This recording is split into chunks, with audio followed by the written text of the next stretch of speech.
To your point about the Rocky mentality, and it always seems a little bit silly to me to kind of reference a fictional character, but not at all. Like, because I can tell you in my darkest moments, the lesson from that, which is very real, right? The character may be fake, but the lesson is very real. Totally. Rocky was not a great boxer, right? No one would ever say that he was, but he was an amazing fighter and an amazing warrior. And his whole idea was, it's not about being perfect. It's not about being the most talented or even the hardest worker. It's about being the one with the most perseverance, the most persistence, right? And I took that on like, the whole thing is, man, as long as my heart's still beating, I'm still going forward. And like, you can be smarter than me and you can be faster, and most people are, right? But you're not going to beat me unless you kill me. Quick shout out from one of our awesome sponsors. Check this out. Thank you to Tranquil Turtle Massage. They are located right in the heart of downtown Coeur D'Alene, and Tracy is a master massage specialist and Hanu Ashiatsu trainer. Look, my wife and I go see her and her team every single month, and we walk away feeling great. Sore muscles are gone. We feel relaxed. You got to go check them out. Tell them I sent you for $25 off your massage package. Also, while you're there, make sure you check out CDA Brows Body and Ink, offering Coeur d'Alene's best tattoo brows, plasma fibroblast tightening, and PMU services. Tell them I sent you and you'll save $100 on your tattoo brows or plasma tightening. Make sure you check out Tranquil Turtle Massage and CDA Brows Body and Ink at pnwmobilemassage.com.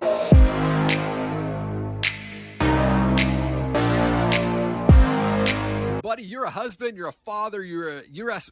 Marine, you're a co-owner and president and CEO of White Feather Investments, and so much more, man. Thank you for your service. Thank you for your time, man. I appreciate it. Yeah, well, I appreciate you having me on, man. I'm stoked. Yeah, I like to kick things off by going back a bit and just kind of like before we started, we got into this a little bit, but what was childhood like for you? Where did you grow up, man?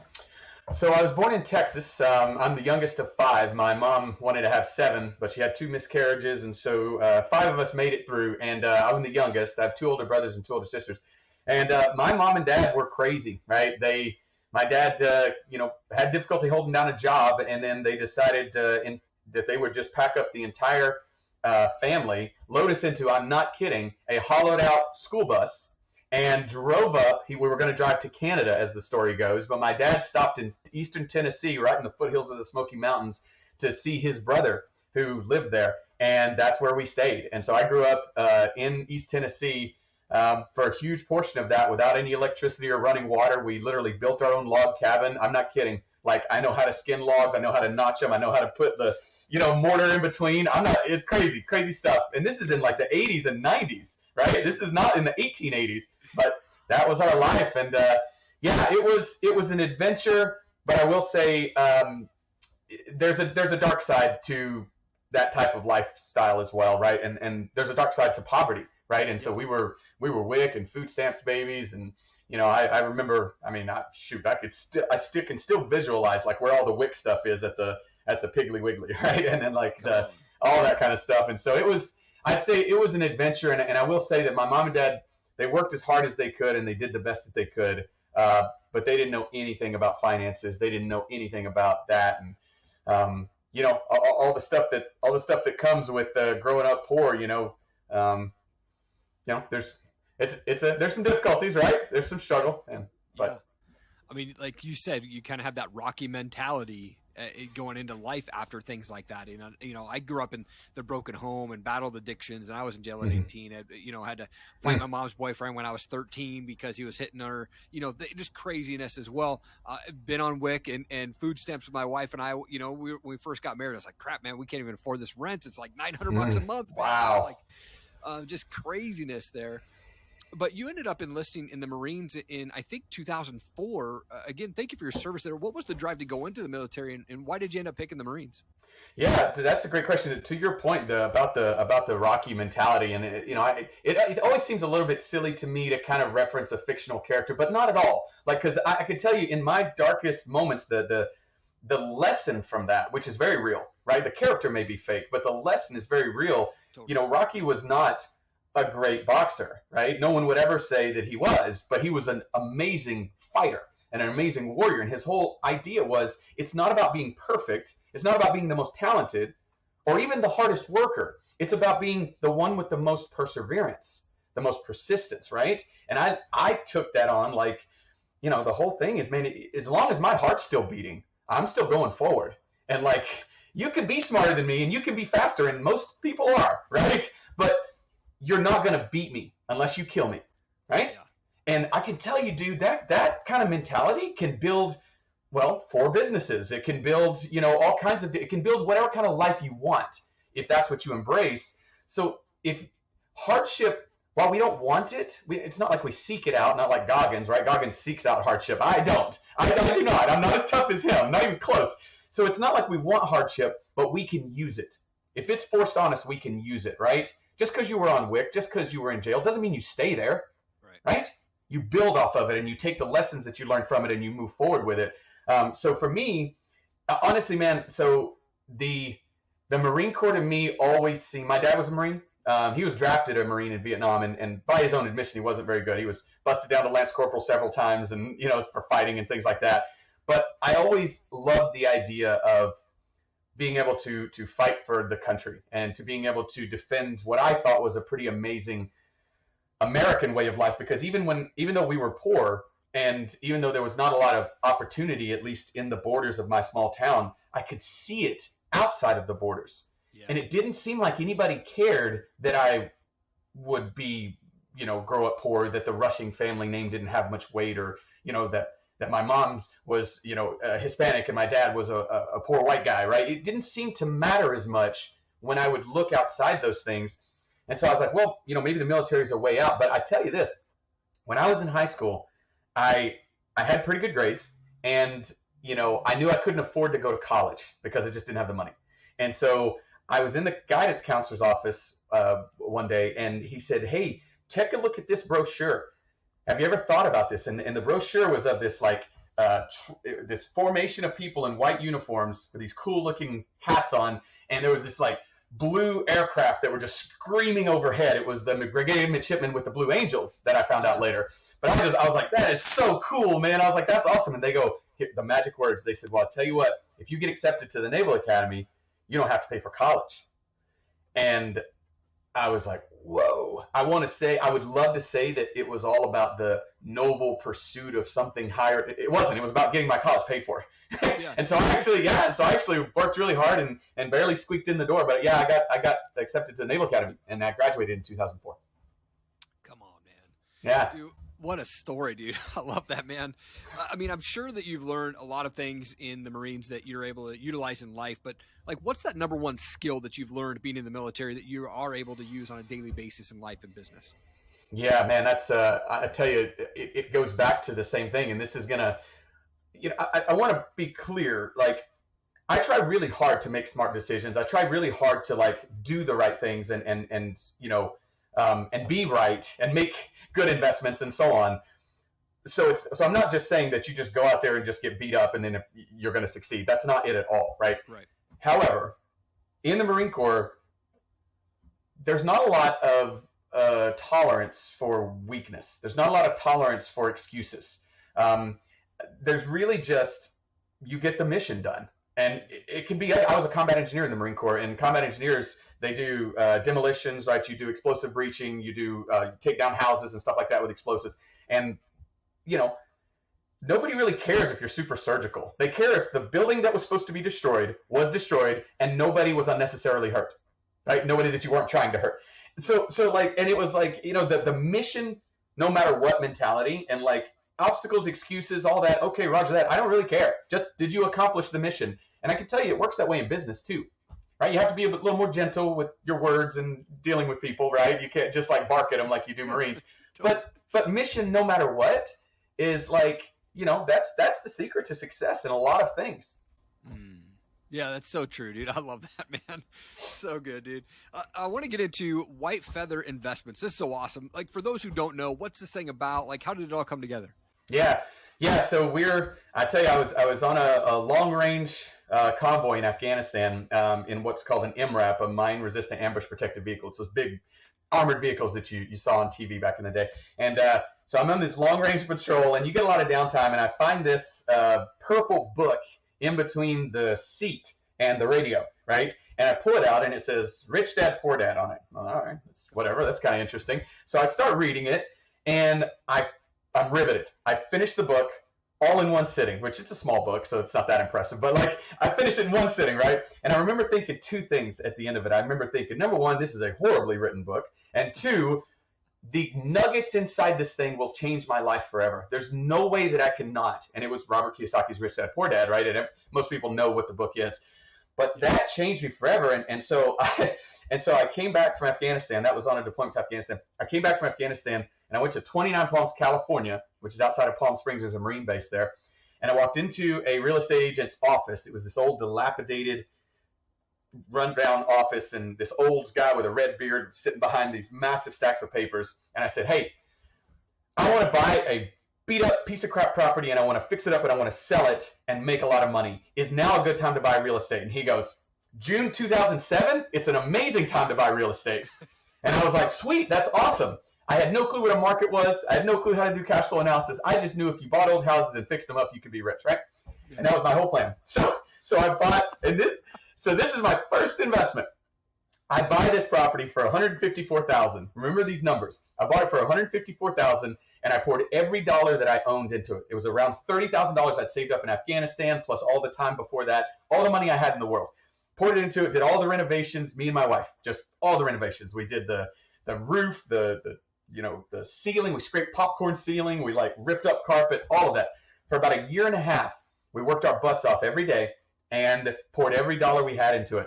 What we didn't know, which you picked up on, is June 2007 was when the market was tipped, and it bottomed out. And in 29 Palms, there was a 60% depreciation in value of houses. And so this house I bought for $152,000, after a year and a half, when it was fully renovated and brand new, we had it appraised, and it appraised for $70,000. So I was $70,000+ underwater, plus all the money we put into it were lost, right? And I got to be honest with you, Erik, I don't know why, but when we heard that news, yes, you get that kick in the gut. Yeah. But our next thought was, if our house is worth half of what it was, everybody's house is worth half of what it was. But because there's now two wars, one in Afghanistan and one in Iraq, and Marines are deploying to each, the BAH, right, the housing allowance they give military, has gone up. So that means the rent in a town like that is going up, but the houses are half what they were. And so we decided, after a lot of deliberation, that the money that we had built up, neither of us are from wealthy families. We're both from families that wouldn't be able to afford to pay for our wedding. And so we decided that we would take all of the money that we had saved up for our wedding and instead get married at the San Bernardino County Courthouse and take that money and buy an investment property, right? So we bought a 3-bedroom, 2-bath for $69,000, rented it out for it was brand new, been foreclosed on. The builder went bankrupt, and then it got foreclosed on. So we bought it for $69,000. Our mortgage was $385 a month, and we rented it out for $950. That was our second investment. And then it launched on from there. I kept deploying to Afghanistan. I was running company command and stuff, and we just kept buying rental properties in our spare time and educating ourselves. And then one day in 2017, I met a guy who was a turnkey rental provider in Memphis, which is someone who buys properties, they renovate them, they place a tenant, put it under management, and then investors buy it. And it's turnkey, right? You just buy it, and it's a rental property. So all of the people that had been listening to me yap for a decade on real estate, they were all super excited to get involved, but I never had any kind of ability for them to get involved. And so I said, all right, I'm going to bring all my friends in. I'm going to educate them. I'm going to help them buy these properties, and you just pay me a referral fee. That's what I told him. He was like, Roger that. Sounds good, right? And so I started talking to my friends, and it was electric, like just like that. Everybody, it was all this pent-up demand, right? And so all my friends were like, yes, let's do it. And dude, even while I was on active duty, over the course of the next 2.5 years, we collectively bought almost 300 properties from this guy and from other people. And that's how Light Feather, as it is now, was born. And then it morphed into this group of about 500 people that we're all working toward building financial freedom together. We help each other. I run an accelerator course with now my ops officer, a guy named Greg, who is a former Marine as well. And we run this accelerator where we train people how to build businesses and invest in real estate. And then we buy properties all over the U.S. now. It's crazy. And yeah, I transitioned off of active duty, and now I'm actually in my backyard right now in a converted tough shed. It looks like an office, doesn't it? But it's actually a tough shed from Home Depot that we converted. This is the international headquarters of White Feather now, my friend. Dude, that is so amazing, man. I love the story. I love the shed, dude. I'm like, man, I need to put a tough shed in the backyard for a podcast studio, dude. That's so There you go. Do it. It's legit, dude. And look, you can see this thing behind me. That skylight, that doesn't belong in a tough shed. We blew the top out of it and like put this little skylight in. Come on, man. That's so good, dude.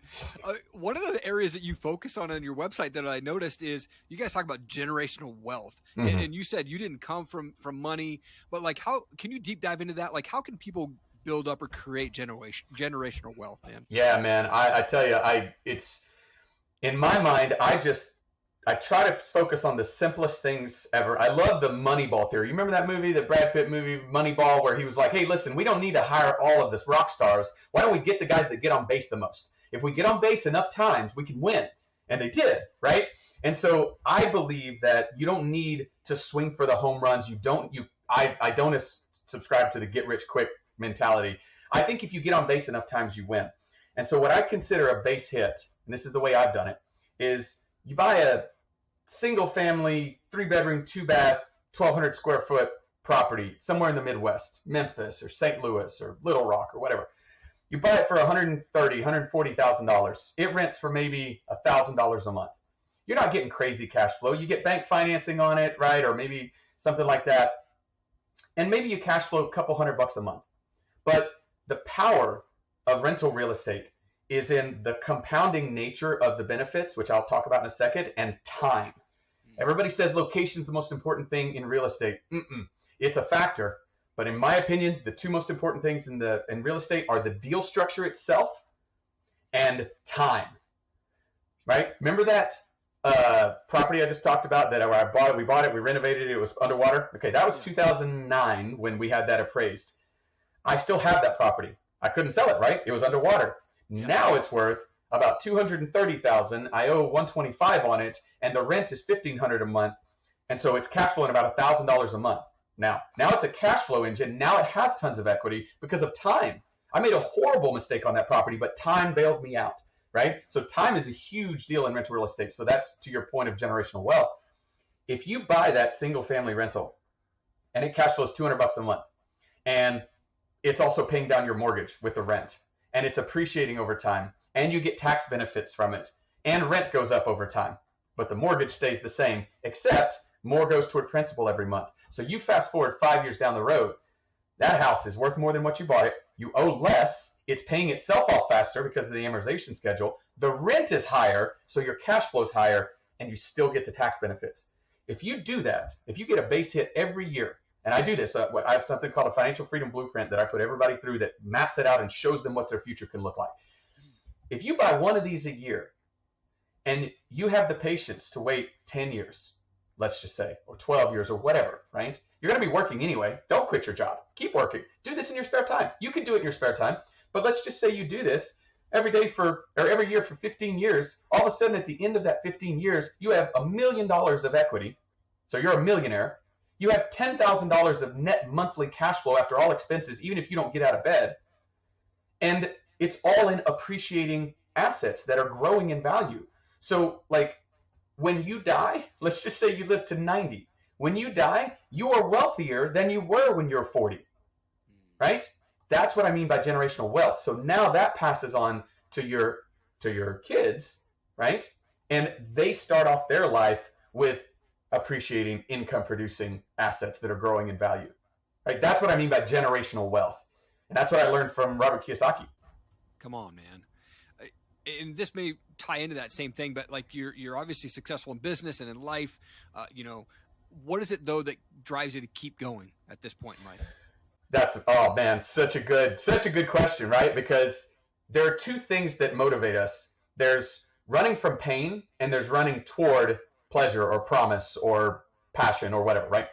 Yeah. Running from pain is easier. It's easier, right? So if somebody's in a really crappy situation, it's very easy for them to be motivated to solve that problem. But then once they solve that problem and they're in a comfortable situation. The question is, what do you do now? That's one of the greatest sort of challenges in life, is figuring out a way to transition from success to significance. Okay? Success is what everybody starts out trying to get. I want to be a millionaire. I want to have $10,000 a month of passive income. I want to have this much or this much. Okay, Roger. What about once you have that? What now? You can only make so much money. Then you have to start making a difference in order for your life to have meaning, in order for you to want to. So for me, I have been very, very fortunate and blessed enough to have succeeded, or like exceeded what my initial goals were. And so the goalpost keeps moving. But really what drives me forward, and I was thinking about this morning, because this morning I was feeling lazy. My wife was dropping the kids off at school. I don't have a boss anymore, so I just come to the tough shed, right? And I was feeling lazy, and I was thinking to myself, like, what? I could just clear my calendar if I wanted to today, right? And just kind of sit around. But I always think of Eric Thomas, right? Eric Thomas is a great, influence on me. And, he talks about all the time, that like the only way to truly discover like why you were put on this earth is to kind of manifest the greatest version of the talents that you have, to create impact, to provide value in other people's lives. And White Feather is set up, like the entire mission of White Feather is to help military people create financial freedom. That's it. Nothing more complex than that. And so the only way that I achieve success is by helping military people create financial freedom. And I can tell you, man, the things that drive me, that motivate me, are the stories. They're the stories like a guy named Taylor who, I met him like 2.5 years ago, and he went through the real estate accelerator. He learned what he needed to learn. And even though he didn't have much money, he had like $35,000 from his career starter loan. He used BRRRR strategies and seller financing and sub-2 deals and creative acquisitions to build up 30 plus units.